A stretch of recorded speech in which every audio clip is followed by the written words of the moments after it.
नमस्कार दोस्तों, मेरा नाम है आशुतोष और आप देख रहे हैं डायनामिक इम्पल्शन। आज के इस वीडियो में हम बात करेंगे 25 अक्टूबर 2022 के करंट अफेयर्स के, और ज्ञान को कभी भी छोड़ना चाहिए, इसलिए वीडियो को अंत तक अवश्य देखिएगा। और हाँ, आई होप सो आप सभी ने दीपावली बहुत ही धूमधाम से अच्छे तरीके से मनाई हो। अब आप अपनी प्रिपरेशन फिर से शुरू कर दीजिए, जिस प्रकार चल रही थी अच्छे से करते रहिए, है ना। बाकी अब कुछ भी हो, आपको अपनी प्रिपरेशन से पीछे नहीं हटना है ना। तो थोड़ा बहुत तो चलता है, जैसे दीपावली हो गया, कुछ इंपॉर्टेंट वर्क है वो चलता है। बाकी हाँ, आज यदि नॉइस आती है पीछे फटाकों की, तो देखिए मैं बहुत रात को वीडियो बनाता हूँ, फिर भी आपको हमारे यहाँ अनुमति नहीं है, फिर 10 ही बजे तक की अनुमति है, फिर भी कुछ एक्सेप्शंस हैं, कुछ ऐसे लोग हैं, मैंने हालांकि शिकायत दर्ज करवाई है, फिर भी अब कुछ ऐसे लोग हैं जो ऐसा कर रहे हैं, तो मैं उसके लिए कुछ नहीं कर पाऊँगा और मैं आप लोगों से दिल से माफ़ी चाहूँगा। तो चलिए शुरू करते हैं।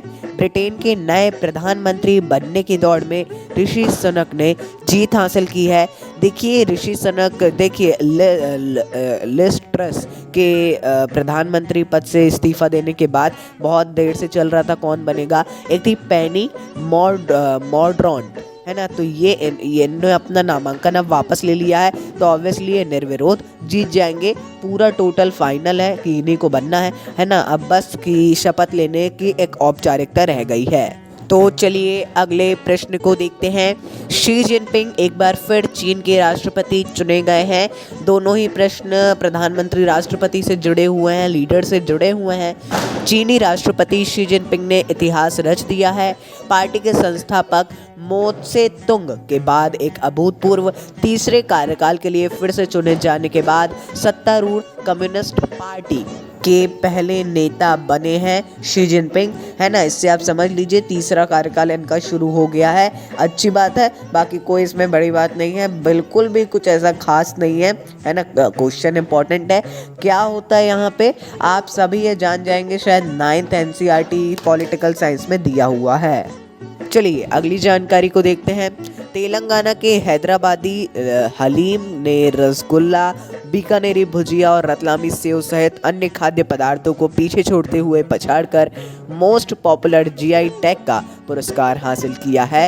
ये भौगोलिक संकेत जियोग्राफिकल इंडिकेटर कहलाता है। कौन? हैदराबादी हलीम रसगुल्ला, है ना। ये इस दर्जे के साथ देश भर में 15 से अधिक खाद्य पदार्थों की कड़ी प्रतिस्पर्धा में इन्होंने जीत हासिल की है। चलिए अगली जानकारी को देखते हैं। भारत और अमेरिका की सेनाओं ने दोनों देशों के बीच बढ़ते सामरिक सहयोग के अनुरूप विशाखापट्टनम में 3 दिवसीय टाइगर ट्रायम्फ संयुक्त मानवीय सहायता अभ्यास किया है।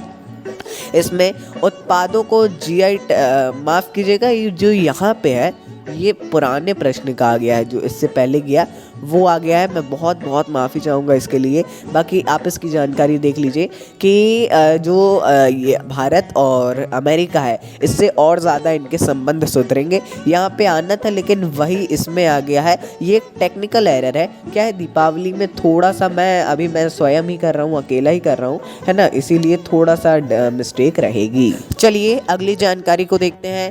भारत और अमेरिका की सेनाओं ने दोनों देशों के बीच बढ़ते सामरिक सहयोग के अनुरूप विशाखापट्टनम में 3 दिवसीय टाइगर ट्रायम्फ संयुक्त मानवीय सहायता अभ्यास किया है। देखिए जो नीचे लिखा है उसको मत पढ़िएगा, ये पिछले प्रश्न का ही यहाँ आ गया है, उसके लिए मैं माफ़ी चाहूँगा। इसका उद्देश्य है कि जो भारत और अमेरिका है, इन दोनों की सेनाओं में मानवीय सहायता बढ़े, है ना, दोनों मिलकर और ज़्यादा अच्छा प्रयास करें। अच्छी बात है। चलिए अगले जानकारी की ओर बढ़ते हैं। इम्पॉर्टेंट जानकारी है। दिल्ली सरकार ने नई दिल्ली के सेंट्रल पार्क में दिए जलाओ पटाखे नहीं अभियान को शुरू किया है। ये एक अच्छा अभियान है दिल्ली सरकार का। इसका उद्देश्य है प्रदूषण मुक्त दीपावली मनाना। दिल्ली सरकार ने प्रदूषण मुक्त दीपावली मनाने के लिए इस अभियान के मौके पर कनॉट प्लेस के सेंट्रल पार्क में 51,000 दिए जलाए हैं। अच्छी बात है, वहाँ पर वाकई में बहुत प्रदूषण है। चलिए अगली जानकारी को देखते हैं। 14वीं स्पाइस कांग्रेस, 14वीं वर्ल्ड स्पाइस कांग्रेस 16 से 18 फरवरी 2023 तक नवी मुंबई यानी कि मुंबई कह सकते हैं महाराष्ट्र में सिडको प्रदर्शनी और कन्वेंशन सेंटर में होगी। स्पाइस बोर्ड इंडिया कई व्यापार और निर्यात मंचों के साथ मिलकर इसकी मेजबानी कर रहा है। कौन? Spice board India. याद रखिएगा, इंपॉर्टेंट क्वेश्चन है ये इसका 14वां संस्करण रहने वाला है। आइए अगली जानकारी को देखते हैं। पंजाब सरकार ने अपने कर्मचारियों के लिए पुरानी पेंशन योजना को बहाल करने का फैसला लिया है। ये एक सबसे इम्पोर्टेंट क्वेश्चन है। ओल्ड पेंशन स्कीम अब पंजाब में भी लागू होगी और छत्तीसगढ़ झारखंड में है ही, शायद राजस्थान में भी है ना। मुख्यमंत्री भगवंत मान ने घोषणा की है कि सरकार ने अपने कर्मचारियों के लिए दिवाली उपहार के रूप में पुरानी पेंशन योजना को लागू किया है। ये एक वाकई में हर सरकारी कर्मचारी के लिए बहुत बड़ा उपहार है। इसमें हर के अलग अलग ओपिनियंस हैं। मेरा इसमें कोई अभी ओपिनियन नहीं रहेगा। बाकी आपका जो कुछ भी ओपिनियन हो आप कमेंट सेक्शन में अवश्य बताइए। ओपिनियन होना अच्छी बात है, लेकिन हाँ कोई ऐसा ओपिनियन नहीं होना चाहिए रूढ़िवादी एक तरफा ना हो। दोनों तरफ का सोचते हुए फिर ओपिनियन रखिए तो ज़्यादा सही रहेगा। ज़्यादा सही क्या, वही सही रहेगा। तो दोस्तों ये अंतिम प्रश्न था, सॉरी अंतिम जानकारी थी। बाकी कुछ भी कन्फ्यूज़न हो आपको तो आप पूछ सकते हैं कभी भी कमेंट सेक्शन में। बाकी अच्छे से पर्व मनाइए, पढ़ाई भी साथ में करते रहिए। अपने लक्ष्य को जल्द से जल्द आपको लक्ष्य प्राप्त हो। नमस्कार, डायनामिक इम्पल्शन।